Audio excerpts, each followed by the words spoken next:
Chapter 23.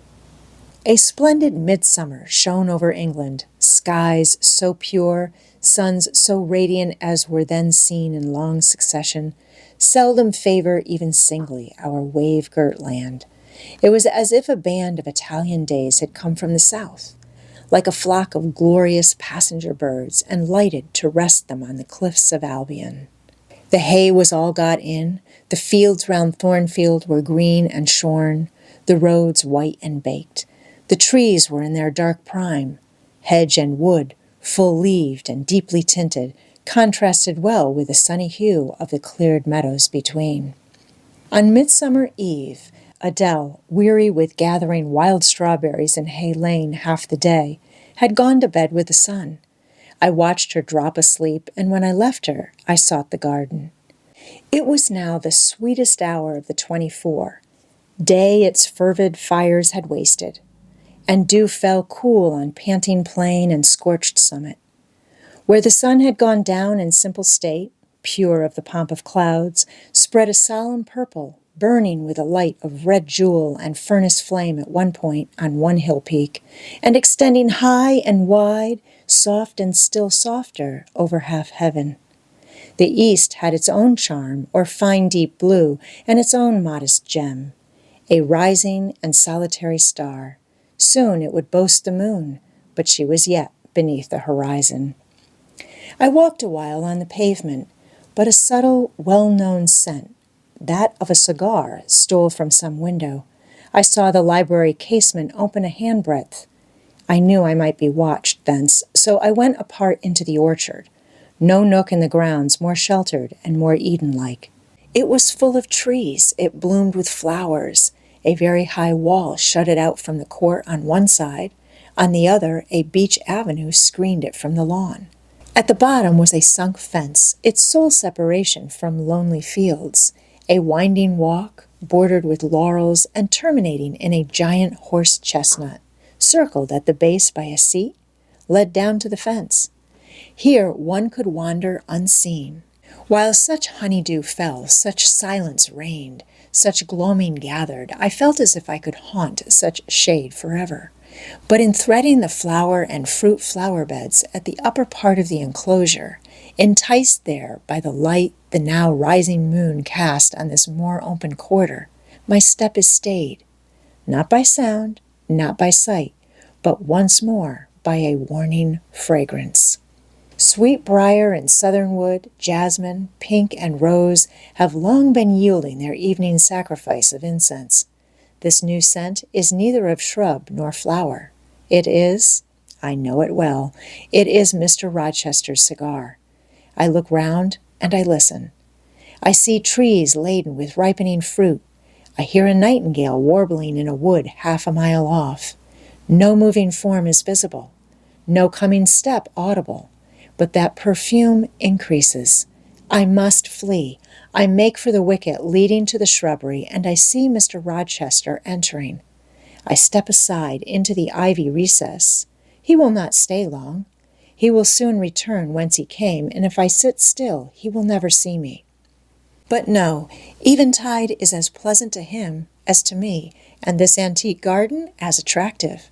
And he strolls on, now lifting the gooseberry tree branches to look at the fruit, large as plums, with which they are laden, now taking a ripe cherry from the wall, now stooping towards a knot of flowers, either to inhale their fragrance or to admire the dew beads on their petals. A great moth goes humming by me. It alights on a plant at Mr. Rochester's foot. He sees it and bends to examine it. Now, he has his back towards me, thought I, and he is occupied too.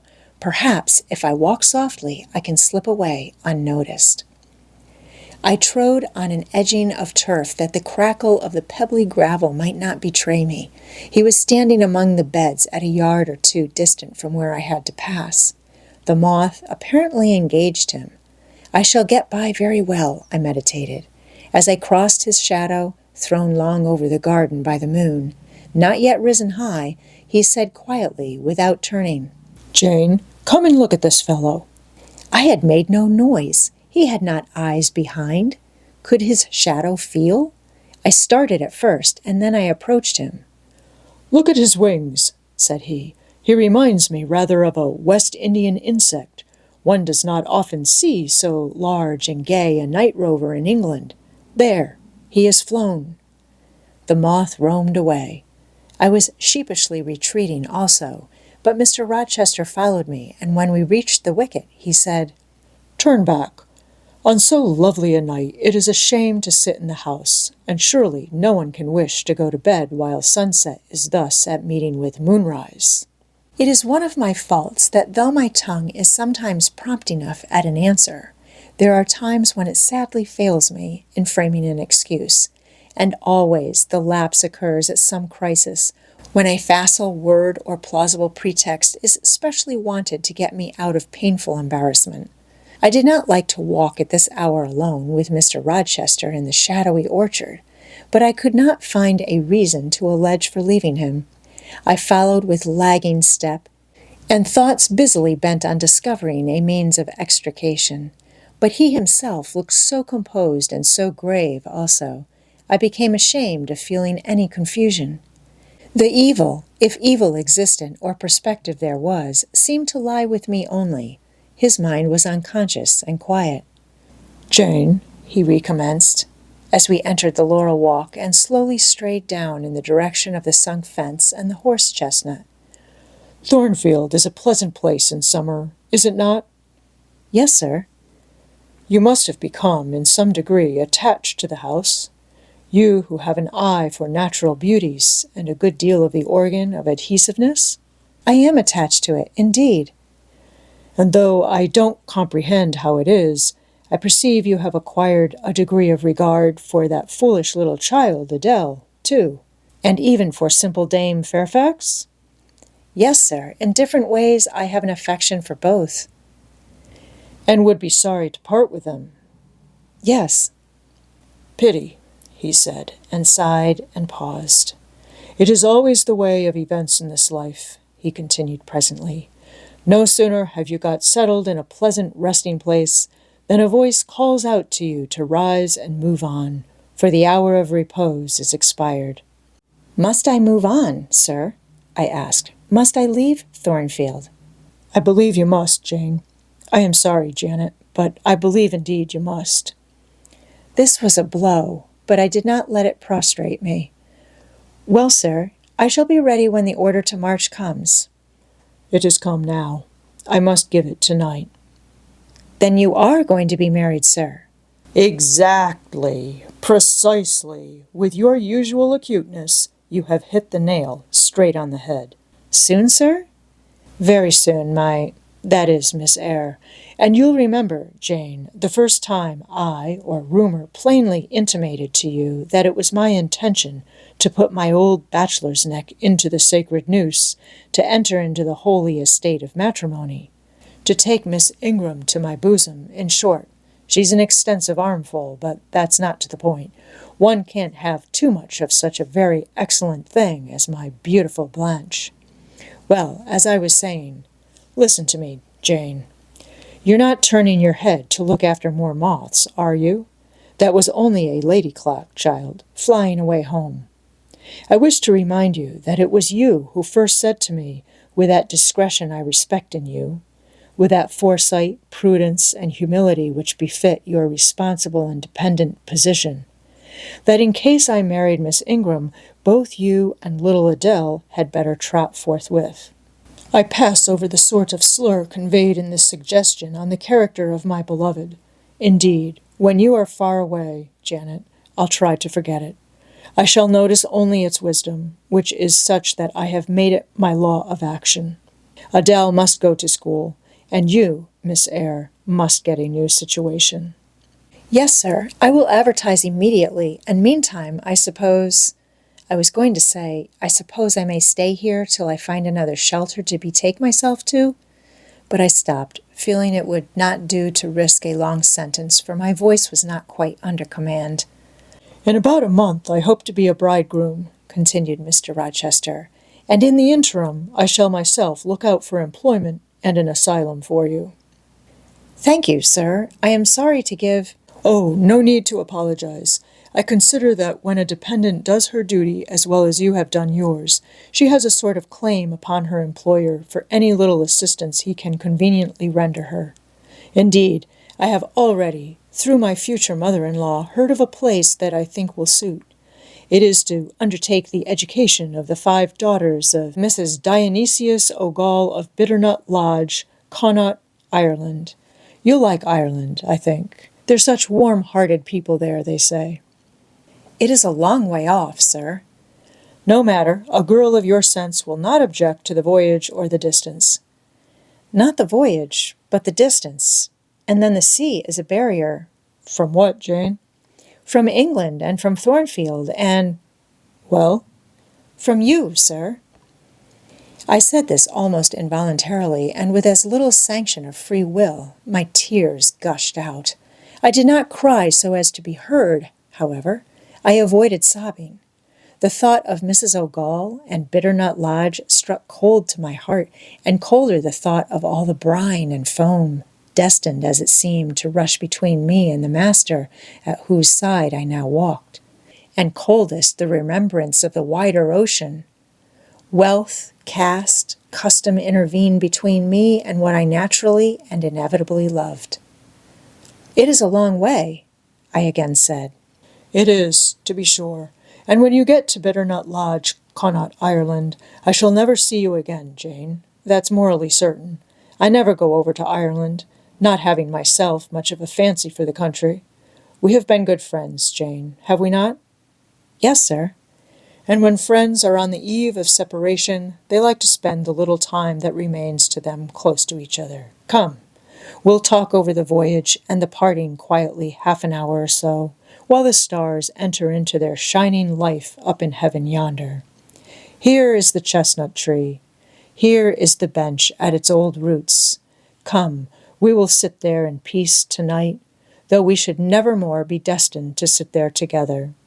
He seated me, and himself. It is a long way to Ireland, Janet, and I am sorry to send my little friend on such weary travels, but if I can't do better, how is it to be helped? Are you anything akin to me, do you think, Jane? I could risk no sort of answer by this time. My heart was still.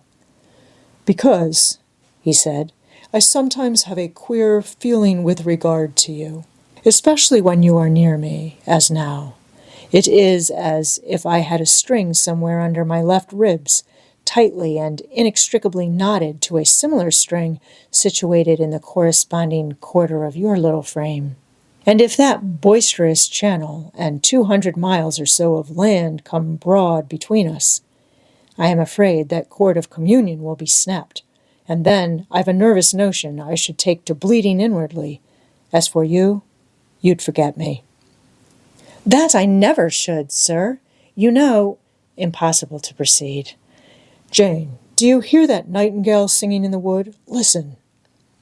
In listening, I sobbed convulsively, for I could repress what I endured no longer. I was obliged to yield, and I was shaken from head to foot with acute distress. When I did speak, it was only to express an impetuous wish that I had never been born or never come to Thornfield. Because you are sorry to leave it? The vehemence of emotion stirred by grief and love within me was claiming mastery and struggling for full sway, and asserting a right to predominate, to overcome, to live, rise, and reign at last. Yes, and to speak. I grieve to leave Thornfield. I love Thornfield. I love it because I have lived in it a full and delightful life, momentarily at least. I have not been trampled on. I have not been petrified. I have not been buried with inferior minds and excluded from every glimpse of communion with what is bright and energetic and high. I have talked face to face with what I reverence, with what I delight in, with an original, a vigorous, and expanded mind. I have known you, Mr. Rochester, and it strikes me with terror and anguish to feel I absolutely must be torn from you forever. I see the necessity of departure, and it is like looking on the necessity of death. Where do you see the necessity? He asked suddenly. Where? You, sir, have placed it before me. In what shape?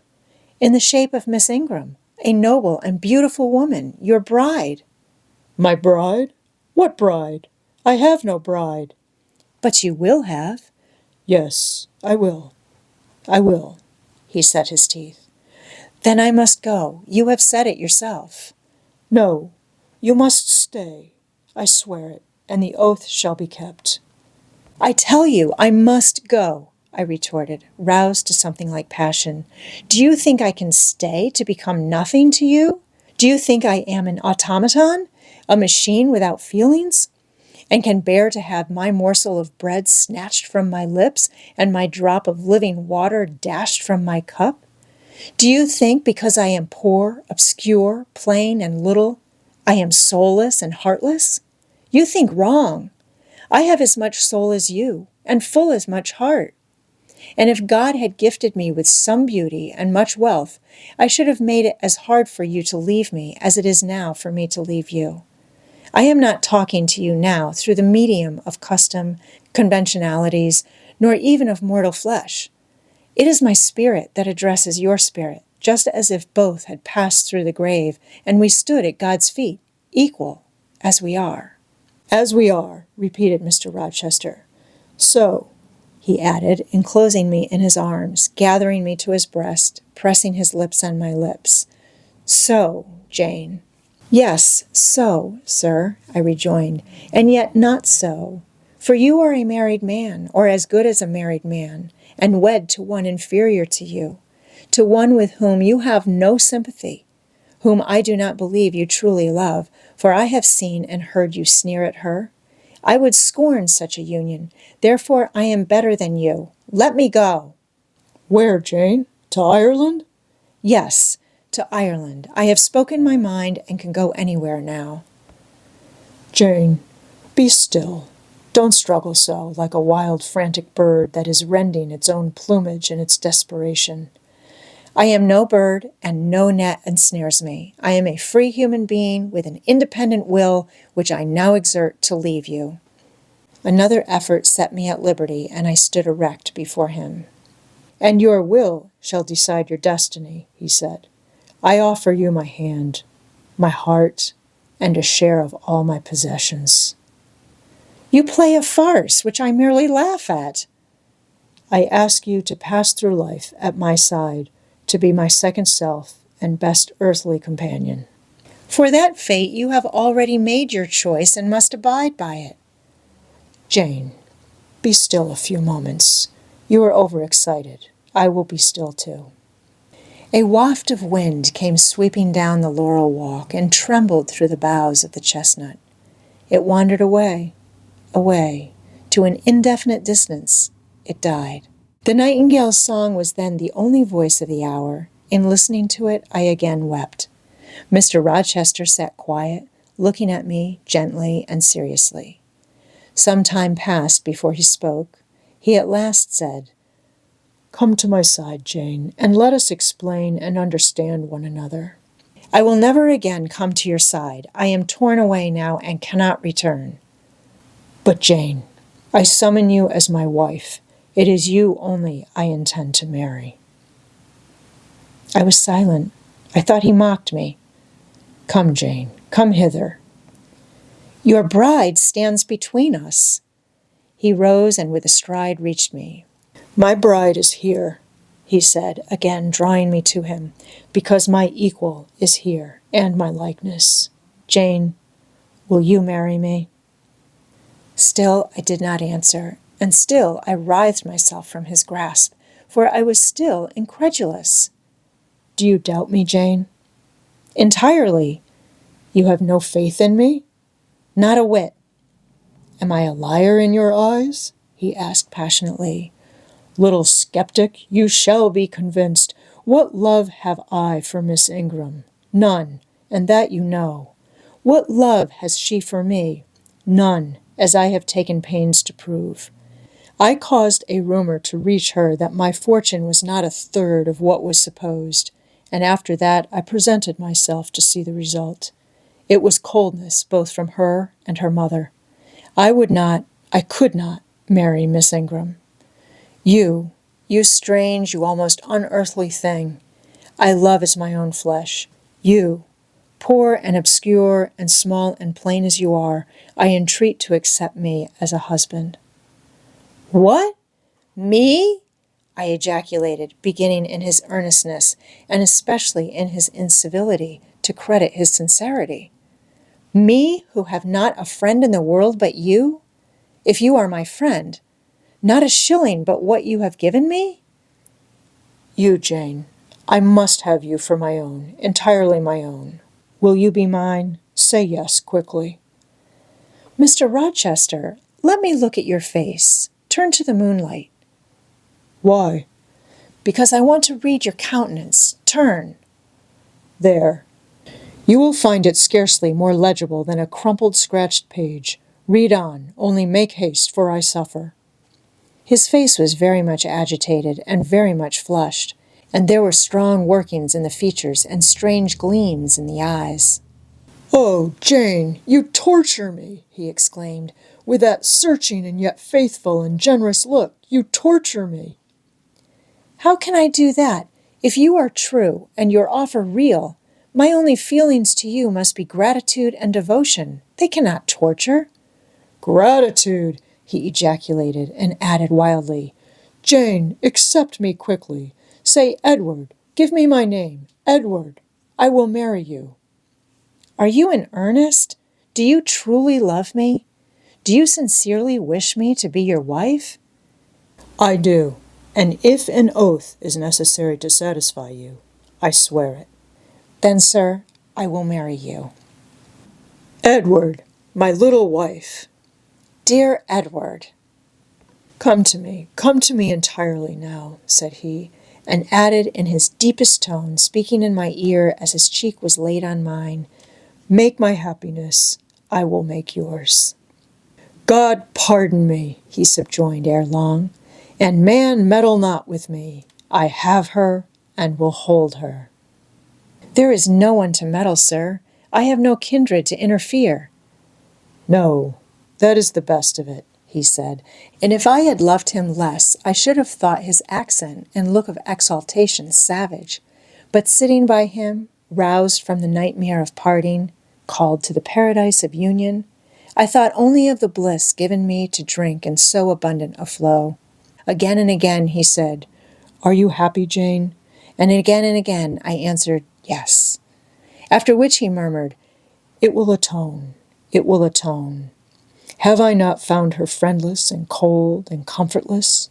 Will I not guard and cherish and solace her? Is there not love in my heart and constancy in my resolves? It will expiate at God's tribunal. I know my Maker sanctions what I do. For the world's judgment, I wash my hands thereof. For man's opinion, I defy it." But what had befallen the night? The moon was not yet set, and we were all in shadow. I could scarcely see my master's face, near as I was. And what ailed the chestnut tree? It writhed and groaned, while wind roared in the laurel walk and came sweeping over us. "We must go in," said Mr. Rochester. "The weather changes. I could have sat with thee till morning, Jane." And so, thought I, could I with you. I should have said so, perhaps, but a vivid spark leapt out of a cloud at which I was looking, and there was a crack, a crash, and a close rattling peal, and I thought only of hiding my dazzled eyes against Mr. Rochester's shoulder. The rain rushed down. He hurried me up the walk, through the grounds, and into the house, but we were quite wet before we could pass the threshold. He was taking off my shawl in the hall, and shaking the water out of my loosened hair, when Mrs. Fairfax emerged from her room. I did not observe her at first, nor did Mr. Rochester. The lamp was lit. The clock was on the stroke of 12. "Hasten to take off your wet things," said he, "and before you go, good night. Good night, my darling." He kissed me repeatedly. When I looked up, on leaving his arms, there stood the widow, pale, grave, and amazed. I only smiled at her and ran upstairs. Explanation will do for another time, thought I. Still, when I reached my chamber, I felt a pang at the idea she should even temporarily misconstrue what she had seen. But joy soon effaced every other feeling, and loud as the wind blew, near and deep as the thunder crashed, fierce and frequent as the lightning gleamed, cataract-like as the rain fell during a storm of 2 hours' duration, I experienced no fear and little awe. Mr. Rochester came thrice to my door in the course of it to ask if I was safe and tranquil, and that was comfort, that was strength for anything. Before I left my bed in the morning, little Adele came running in to tell me that the great horse chestnut at the bottom of the orchard had been struck by lightning in the night and half of it split away.